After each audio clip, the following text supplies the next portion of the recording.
শহীদ বুদ্ধিজীবীদের প্রতি শ্রদ্ধা জানিয়ে ফ্যাসিবাদের বিরুদ্ধে ঐক্যের আহ্বান জানিয়েছেন নেতারা।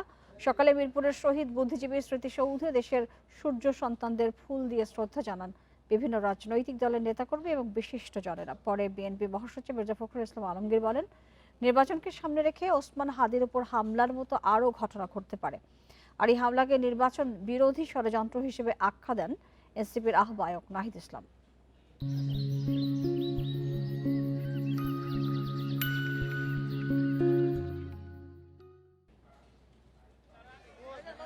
শহীদ বুদ্ধিজীবীদের প্রতি শ্রদ্ধা জানাতে সকালে মিরপুর বুদ্ধিজীবী স্মৃতিসৌধে আসেন সর্বস্তরের মানুষ।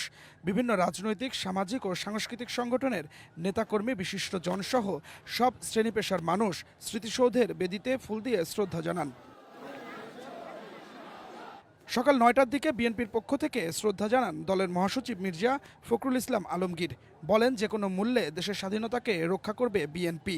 ওসমান হাদির উপর যে হামলা হয়েছে, এমন ঘটনা আরও ঘটতে পারে বলে শঙ্কা জানান তিনি।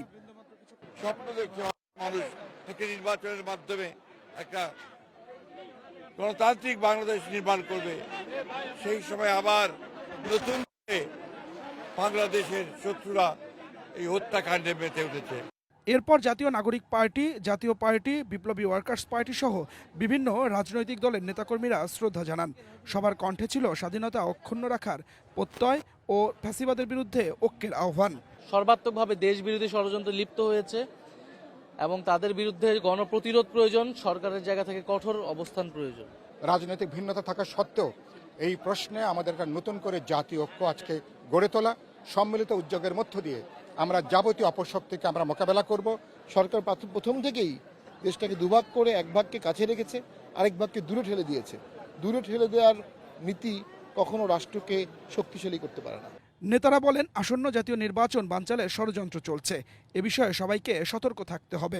আমাদেরকে আজকে ঐক্যবদ্ধভাবে এই সংস্কার এবং নির্বাচন, বিচার, এই প্রক্রিয়াকে সফল করতে হবে, যাতে করে চক্রান্তকারীরা যারা বাংলাদেশের বিরুদ্ধে অবস্থান নিয়েছে তারা সফল না হতে পারে। শরীফ ওসমান হাদির মতো এই ধরনের জাতীয়তাবাদী দেশপ্রেমিক মানুষকে যেন গুলিবিদ্ধ হতে না হয়, বাংলাদেশের ইতিহাস যেন বদলে না যায়, আমরা যেন আজাদির লড়াইটা চালিয়ে যেতে পারি।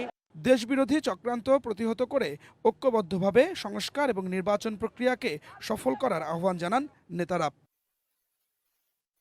Adilur Rahman, independent news, Dhaka.